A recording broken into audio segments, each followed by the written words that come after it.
The night was suffocating. The house smelled of gun oil, damp concrete, and the acrid smoke of cigarettes that had burned down to their filters. I sat in a corner, my back pressed against the peeling wall, a pistol heavy in my palm.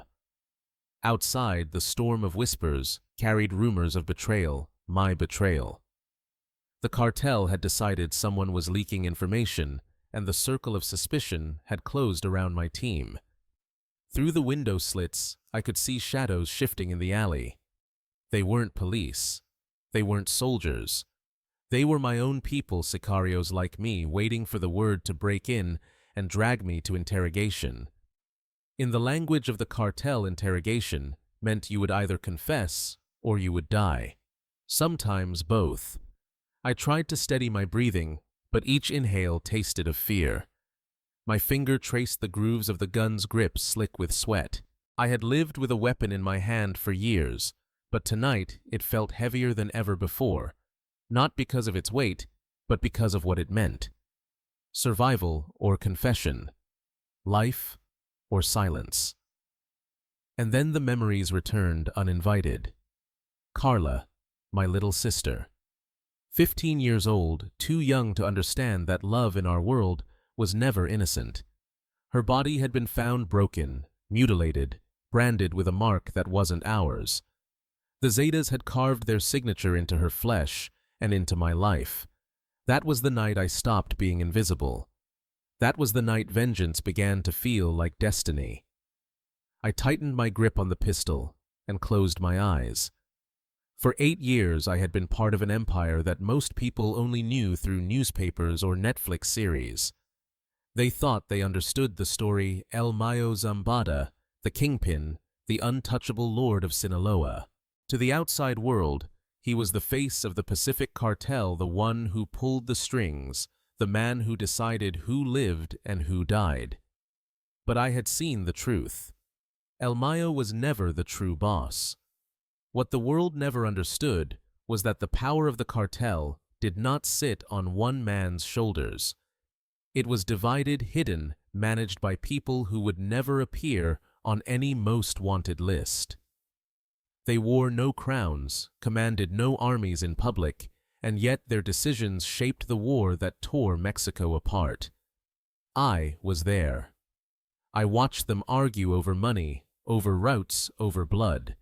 I carried their messages, their money, their orders.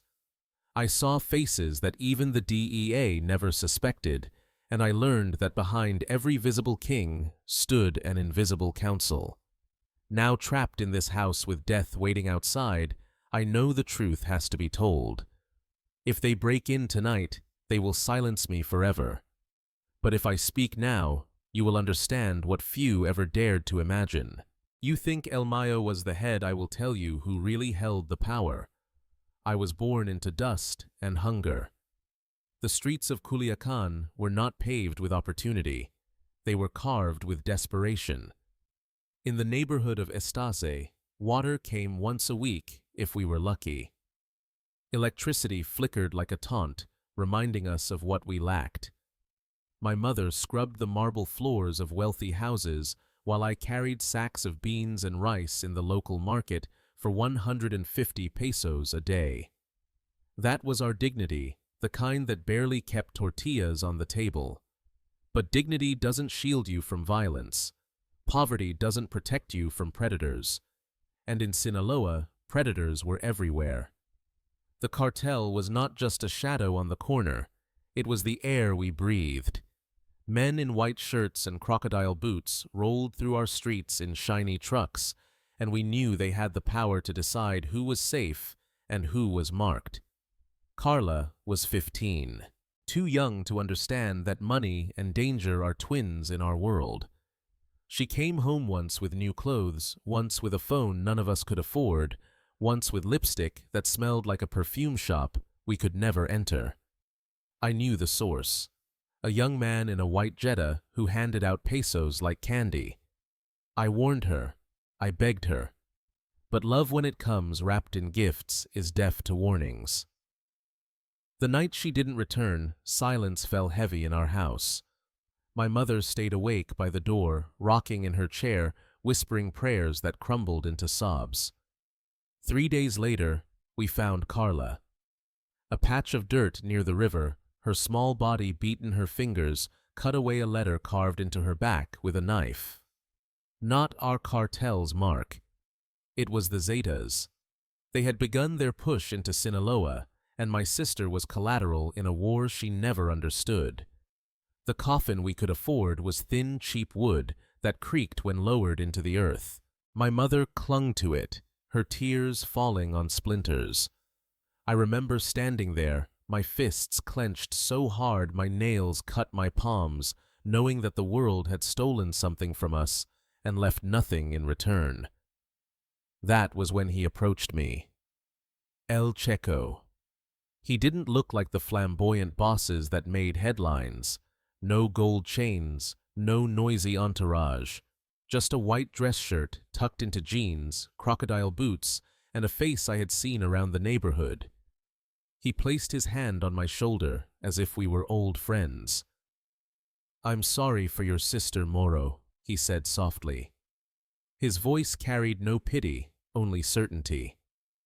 "If you don't want this to stay the way it is, meet me tomorrow. Taqueria El Güero, 2 in the afternoon." He didn't wait for my answer. He didn't need to. He knew grief has only 2 outcomes: submission or retaliation. That night, I didn't sleep. My mind burned with images of Carla, of my mother's broken cries, of the carved mark on her back. Rage and helplessness battled inside me until the sun rose. I knew that if I went to that taqueria, my life would change forever. But I also knew that if I didn't, Carla's death would remain unpunished, and my family would always be prey in a neighborhood where the Zetas had already planted their flag. At 2 o'clock the next day, I walked into the taqueria. The taqueria smelled of grilled meat and cilantro, but for me the air was thick with something heavier fate. I stepped inside and found El Checo in the back, seated with 2 men I had never seen before. They weren't talking. They were measuring me, their silence louder than any threat. One was broad-shouldered, his skin dark, a scar cutting across his left cheek like a permanent sneer.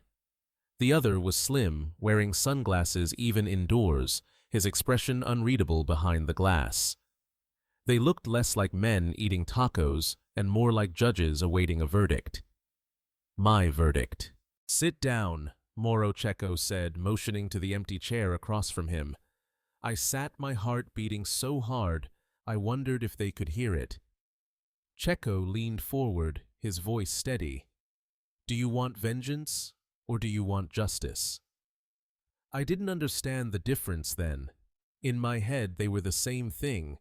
"I want them to pay," I answered. The scarred man smirked. "Vengeance is personal. Justice is business. If you come with us, you'll get both, but you'll also take on responsibilities bigger than your pain." That was the first lesson. The cartel was never about one life, one wound. It was a system, a machine, and once you entered, your grief became fuel for something much larger. Checo explained the choices. There are 3 ways to begin. You can work as a halcon eyes on the street. You can be a barrero carrying loads across the border. Or, he paused, letting the silence settle, you can join seguridad. That means training, weapons, money, and the duty to solve problems when they come. It also means you'll never leave clean. The man with sunglasses spoke for the first time. His tone was cold, final. "Even if you live long enough to retire, the family will always remember you. You belong to us." I should have hesitated. I should have thought of my mother, of the weight of that coffin.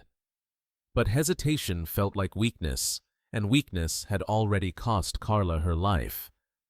I looked Checo in the eyes and said, "I want seguridad." No one smiled. No one congratulated me. They just nodded as if confirming a piece of paperwork. And in that moment, I ceased to be the boy who carried sacks in the market. I became property of the cartel.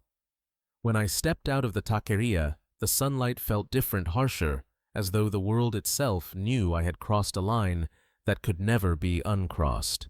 The street noises, the chatter of vendors, the laughter of children, it all sounded distant, muffled, like I was already living in another reality. That afternoon, I didn't tell my mother where I had been. I didn't tell her about the deal sealed over tacos and silence. All I told myself was that I was doing this for Carla, for her justice, for her memory. But deep down, another truth whispered. I was tired of being invisible. I wanted power, even if it was borrowed, even if it was paid for with blood. 3 days later, a truck came for me. The ride out of Culiacan was quiet. None of us spoke, but every man inside knew what it meant. We weren't boys anymore. We were recruits on the road to something darker, sharper, and far more permanent. The ranch lay beyond the city lights, hidden among fields of dust and mesquite trees. From the outside it looked ordinary, a cluster of tin-roofed barns and broken fences. But once the gates closed behind us, the illusion disappeared. This was no farm. It was a crucible designed to melt away whatever innocence we still carried. The first night we were lined up in a dirt courtyard under a sky full of stars that offered no comfort.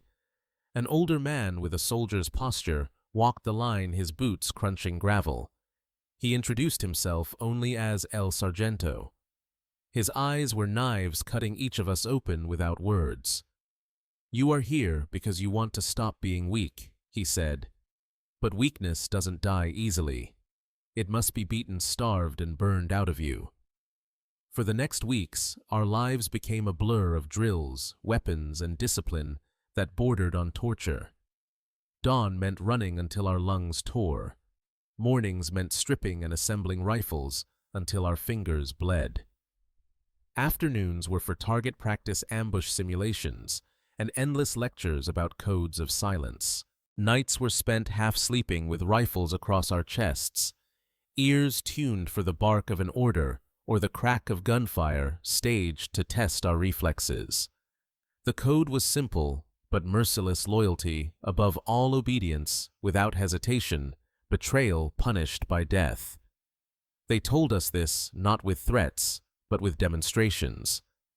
One evening, they dragged a man into the courtyard, an ex-member who had stolen money. They didn't shout. They didn't rage.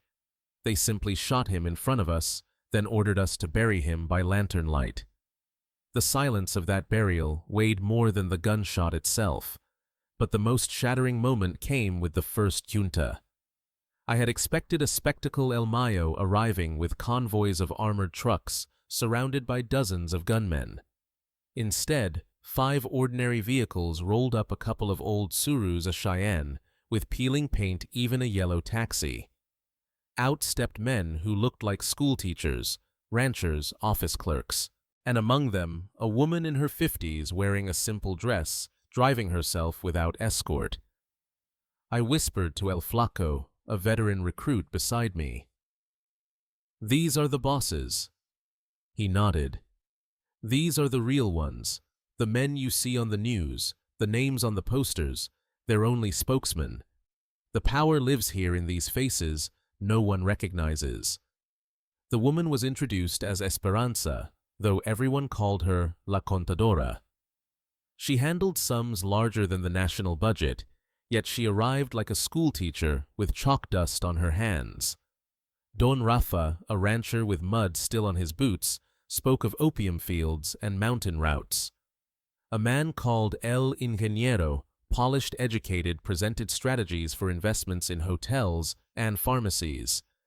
And then there was El Padrino, a police commander who came in full uniform, the badge on his chest a shield for the entire council. That night, the veil fell away. I realized the cartel was not ruled by one king, but by a boardroom of invisible directors. El Mayo was a figurehead, a shield absorbing the bullets of attention, while these hidden operators maneuvered in silence. By the time we were dismissed, my understanding of power had changed forever. I had entered training seeking vengeance for Carla. I left that junta knowing vengeance was just a spark, and I was now a cog in a machine fueled by money, politics, and shadows. It was January of 2010 when I was ordered to ride along on a job. They told me I wasn't there to pull the trigger, only to observe and learn. That was how they phrased it, aprender cómo se hacen las cosas bien. Learn how things are done properly. The target was a man named only as El Contador, an accountant for the Beltran Leyva organization, who had been leaking financial details to the authorities. He was no sicario, no soldier, just a middle-aged man with glasses, a mustache, and the kind of ordinary face you could pass 100 times in the street and never remember. But in the eyes of the cartel, information was more dangerous than bullets, and betrayal demanded precision. We tracked him to a seafood restaurant in Mazatlan. The place was crowded with families, children slurping sodas, waiters balancing trays of oysters and shrimp. Our target sat at a corner table with his wife and 2 young daughters. He laughed at something one of the girls said, his hand resting gently on her shoulder. For a moment, he looked like any other father. For a moment, I almost believed this wouldn't happen in front of them. But rules were rules. Mercy wasn't part of the vocabulary. We waited until his family stepped outside toward the car. Then El Moreno, the scar-faced veteran leading the job, pressed the barrel of a pistol to the back of the accountant's neck. "Tienes algo que decir?" he asked, calm, almost casual. The man began to sob. "Please, I have children. They're just little girls." El Moreno's eyes didn't change. "You should have thought of that before you opened your mouth." 2 shots cracked, muffled by the hum of traffic. The man's body slumped over the half-eaten plate of ceviche. I stood at the door, frozen ears ringing, not from the gunfire, but from the sudden collapse of the illusion that there were limits. The restaurant buzzed with panic chairs, scraping, people shouting. But for us, it was routine.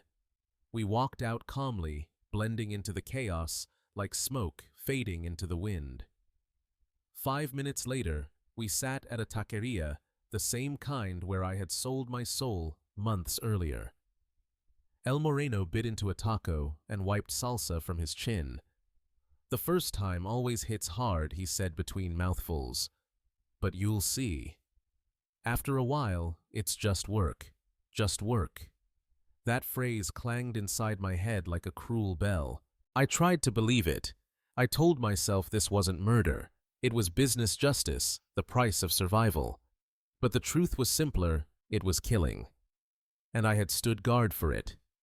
In the weeks that followed, more jobs came. Some were stakeouts, others deliveries, but soon I was included in operations where the line between observing and participating blurred. The first time they handed me a weapon and told me to finish it, I hesitated only a second before pulling the trigger. The recoil shook my arm, but it was my soul that trembled. At night, I convinced myself that each body dropped was one less threat to my family, one more step toward balance after Carla's death. But even then, part of me knew the truth. Vengeance had already been replaced. What I was doing had nothing to do with her anymore. It was about power, fear, and the strange intoxication of not being invisible. That was the first lie I told myself. And once you tell one, the rest come easy. By the time my second year in the cartel began, I was no longer the boy who had carried sacks in the market. I had become something else. An instrument sharpened by routine violence, a messenger trusted with secrets heavy enough to crush me. The job they gave me was called mensajería especial, but it was nothing like delivering letters. It meant carrying coded orders, sealed envelopes of cash, or sometimes the kind of passengers who never traveled by airline. On the surface, it sounded harmless. In truth, it was the artery of the organization. Every note I carried, every name I whispered across a table could decide which routes stayed open, which politicians stayed bought, which rivals stayed alive. To be chosen was both an honor and a curse. Through this role, I was pulled closer to the circle of the invisible. I saw La Contadora arrive at meetings with a yellow taxi, no bodyguards, her hair tied back like a schoolteacher.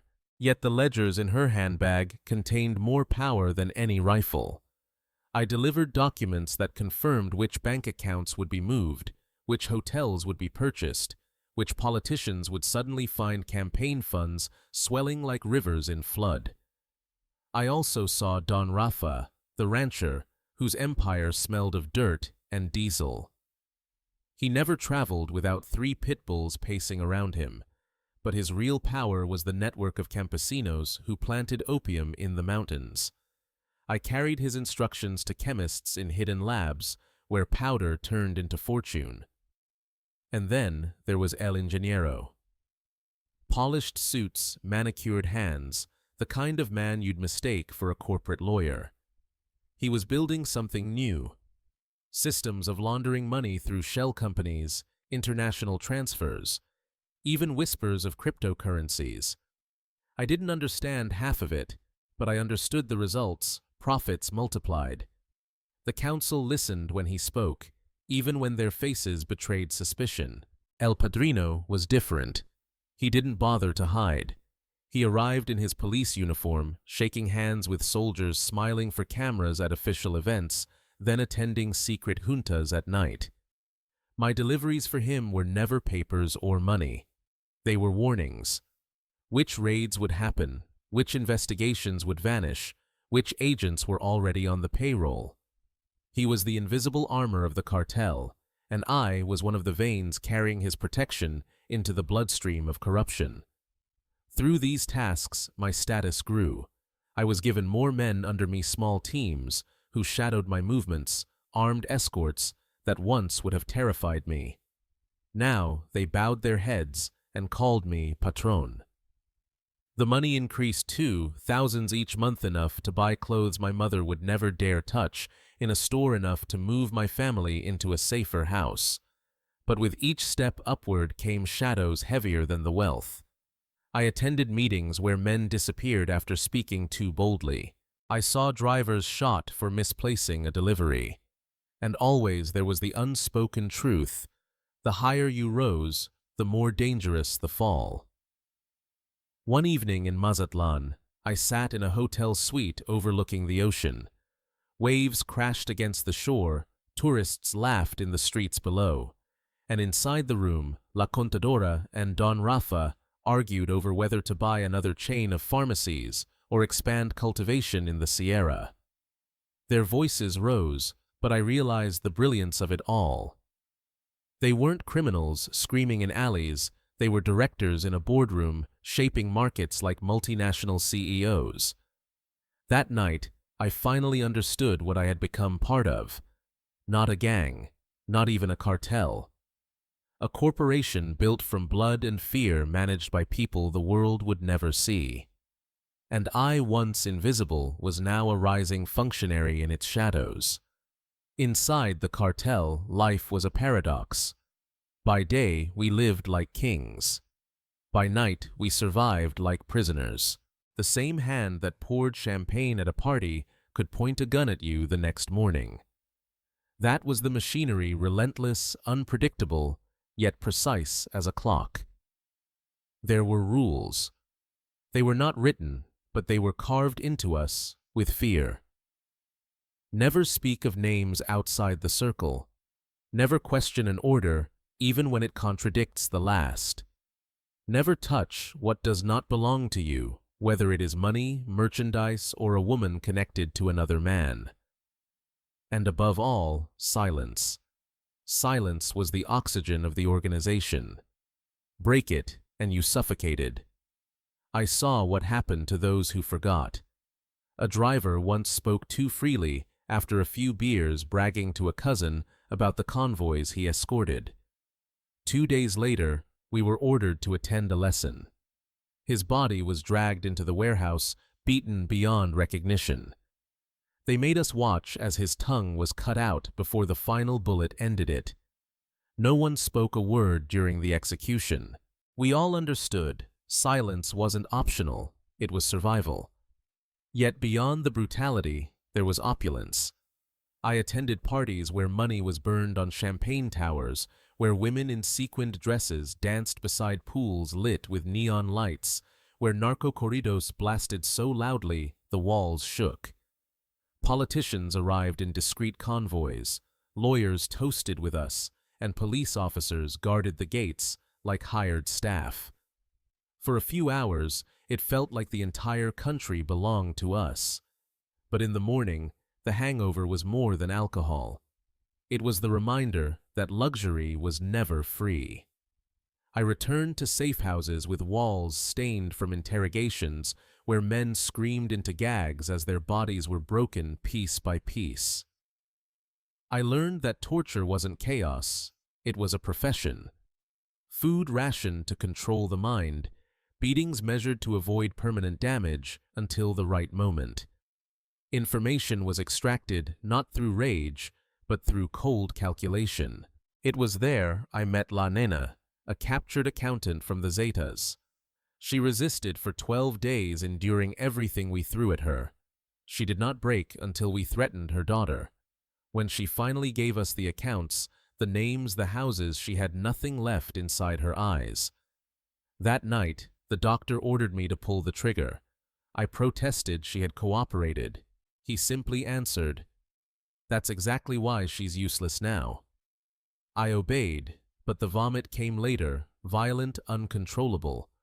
Not from the act itself, but from realizing how easily life was discarded once its value expired. Among us, trust was an illusion. Even friendship was fragile. I had one El Guero Palma, a man who once saved me during a botched delivery. He laughed easily, spoke of dreams beyond the life. But when he fell in love with the wrong woman, the wife of a regional commander, he was summoned to a meeting. He never returned. I carried the message to his mother, lying that he had gone to the United States for work. She died years later, still waiting for his return. That lie haunts me more than his death.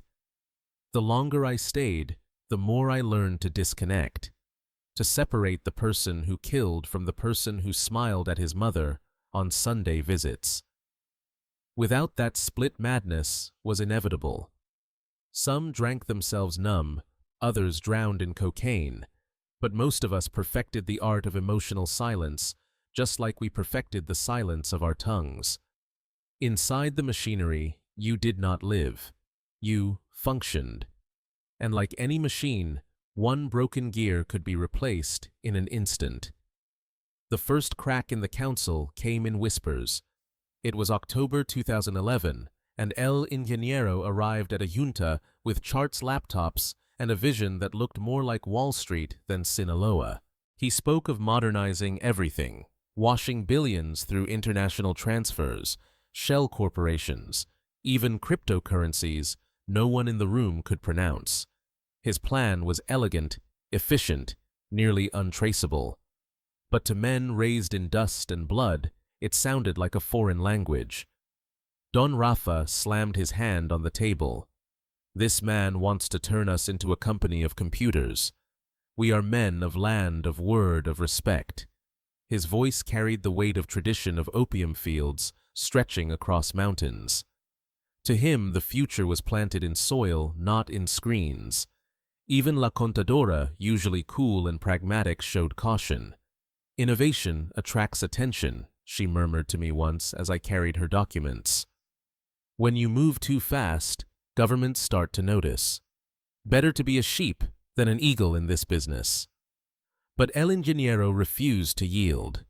He began implementing his system quietly, using his network of lawyers and businessmen.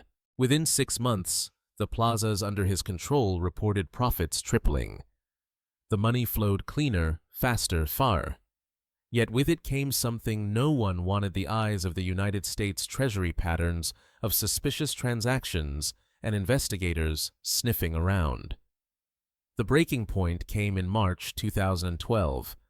The council gathered in Mazatlan, the ocean rumbling outside the hotel suite. I stood guard at the door, but through the thin walls I heard history being written in raised voices. Your experiments are costing us everything, Don Rafa roared. My experiments, El Ingeniero snapped back, have given us more in 6 months than your dinosaur methods in 3 years. The room shook with fury. La Contadora tried to stitch a compromise. We can use both systems, the old for the heavy loads, the new for smaller flows. But El Ingeniero was absolute. No. Either we evolve or we die. For the first time, El Mayo himself intervened. His tone was calm but final. It will be done as Raphael says. The experiments stop until things settle. Silence followed. Then El Ingeniero said words that froze the air. With all respect, Ismael, that decision is a mistake, and I will not be part of it. The door opened minutes later, and I watched him walk out into the night, his face pale with defiance. That silence that lingered after he left, it was the sound of something breaking that could never be repaired. A week later, the news spread inside the organization El Ingeniero. Had formed his own network, taking his financial roots and corporate contacts with him. El Padrino. The man sworn to protect us from law enforcement revealed his hand. He had been shielding Ingeniero's operations all along. La Contadora, ever the strategist, had been investing quietly in both sides, hedging her bets like any cautious banker. The council was no longer a table of consensus. It was a battlefield dressed in suits. The war that followed was not fought with convoys or gunfights in the streets. It was subtler, deadlier. In 3 months, 6 shipments vanished into DEA hands. Hotels linked to Ingeniero mysteriously burned. Restaurants and gas stations tied to Don Rafa faced sudden tax audits and closures. Each move was a message, each loss a strike. And in the middle of it, I carried envelopes, codes, warnings, pieces of a puzzle that made me a liability to everyone. Too many secrets rested in my hands. Too many sides watched me with suspicion. I began to understand when the machinery cracked, it did not just consume the bosses. It devoured everyone caught in the gears. By the summer of 2012, the council was no longer a council. It was a storm tearing itself apart, each gust threatening to pull me under. My position as part of the Mensajería Especial had once been an honor, but now it was a death sentence. Every delivery I made could be interpreted as betrayal. Every envelope I carried could be the one that tipped the balance toward one faction or another. The paranoia spread like wildfire. Men who had laughed together weeks before now refused to share a drink. Drivers disappeared on their way to meetings. Safe houses were raided not by the police, but by our own searching for leaks. I slept with my pistol under the pillow and a knife within reach, but no weapon could protect me from suspicion. The point of no return came in August. El Checo summoned me to a house in Culiacan. When I arrived, 3 unfamiliar men waited inside, each with the hard stare of veterans who had buried too many bodies. Checo's face was heavier than usual, his tone stripped of all pretense. "We have a problem," he said. "Information is leaking, and every trail points to your team." My blood turned to ice. "Jefe, I've never—" He cut me off with a raised hand. "I'm not accusing you. I'm warning you. There's a purge coming. You know what that means." I knew too well. Investigación was the word they used, but it meant torture until you confessed guilty or not. Once the suspicion reached your name, you were already dead. Checo looked at me with something almost human in his eyes. "You have 2 choices. Stay and face the investigation, or disappear tonight and never come back." It wasn't a choice. That night, I packed a small bag, false documents, a wad of pesos, the pistol that had become part of my body. I scribbled a note for my mother. "I have to travel for work. Don't know when I'll return." a lie to shield her from the truth I could never explain. I fled north. In Hermosillo, I stopped for gas and recognized the attendant, a halcon I had known years earlier. Our eyes met for a fraction of a second, and I knew my location would be reported before the pump finished ticking. I abandoned the car, stole a motorcycle, and rode through the night. Every truck in my mirror felt like a hunter, every siren a death knell. By dawn, I reached Nogales. The border loomed like salvation and damnation at once. For $500, coyotes moved me across without papers. 6 hours later, I was in Phoenix, Arizona, alive, undocumented, alone. The first months were the hardest.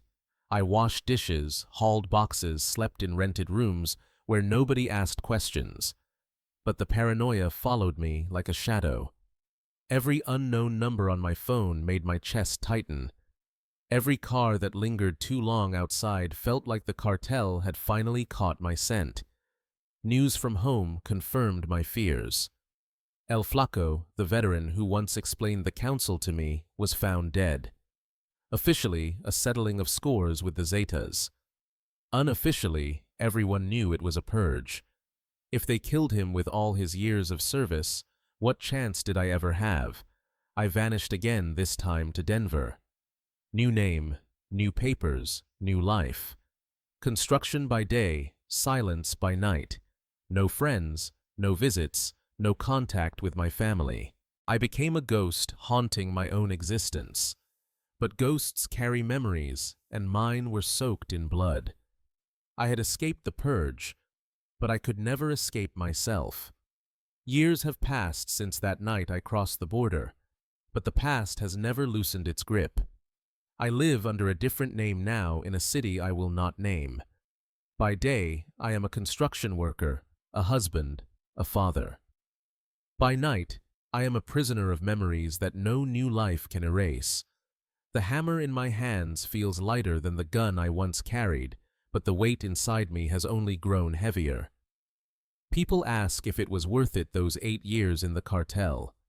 The money, the power, the revenge. My answer is simple: no. Money evaporates, power corrupts, and revenge doesn't heal. Carla is still gone. My mother still cries for the children she lost. And I still wake drenched in sweat, reliving the screams of those we interrogated, the faces of those I executed, the lies I told to mothers who waited for sons who would never return. But there is one thing those years gave me: knowledge. Bitter, dangerous, undeniable knowledge. I know that the cartels are not monsters in the shadows, nor lone kings to be dethroned. They are systems, economic, political, cultural. They thrive not because one man orders it, but because entire nations allow it. The first truth: drug trafficking is not a crime problem. It is an economic one. As long as there is demand in the United States, there will be supply in Mexico. Supply follows money like rivers follow gravity. Killing one capo, arresting another, only rearranges the flow. The second truth: corruption is not an exception. It is the system itself. El Padrino was no anomaly. He was the rule. Police soldiers, politicians. Some took money, others looked away, and he did both. The line between state and cartel was not a line at all. The third truth: cartels are corporations. They have accountants, human resources, logistics, research, and development. La Contadora was not a bookkeeper. She was a CFO managing billions. El Ingeniero was not a rogue visionary. He was an R&D director, building the future of illicit finance. They didn't operate like criminals. They operated like multinationals, with blood in their balance sheets. The fourth truth: violence is not chaos. It is a business tool. Every execution, every massacre, every mutilated body is a message calculated to produce a specific result. Fear, silence, compliance. Violence was not the goal. It was the advertisement. The fifth truth: The war on drugs is a lie. Every arrest, every headline, every historic capture strengthens the cartels by removing rivals and consolidating power. When they caught El Chapo, they didn't weaken the Pacific Cartel, they gave El Mayo more control. When they arrest El Mayo, the council will simply replace him. The machinery never stops. The sixth truth. This is not Mexico's problem alone. It is binational. The demand flows north, the blood spills south. Until both sides face their responsibility, nothing changes. And the seventh truth. The one that hurts the most is that cartels are not foreign bodies infecting Mexico. They are born of Mexico itself, poverty, inequality, institutions too weak to offer justice or hope. I did not join because I loved violence. I joined because in my neighborhood there was no other path that promised survival. And there are thousands like me still making that choice tonight.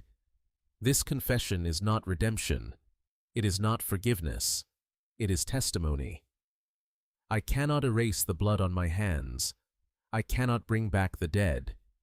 But I can tear away the mask that hides the faces of those who still pull the strings from the shadows. You thought El Mayo was the boss. He was only the mask. The real bosses sit in rooms you will never see, signing papers, buying properties, deciding lives with the stroke of a pen. They do not carry guns. They do not run. They are invisible. And they are still there. So I speak now fully exposed for the first time in years, not to save myself, but to warn you the shadows endure because no one dares to look into them. If even one young man hears this and chooses another path, then perhaps my silence will finally mean something. Because after everything I have learned, one truth above all. You cannot defeat shadows with bullets. You can only defeat them with light.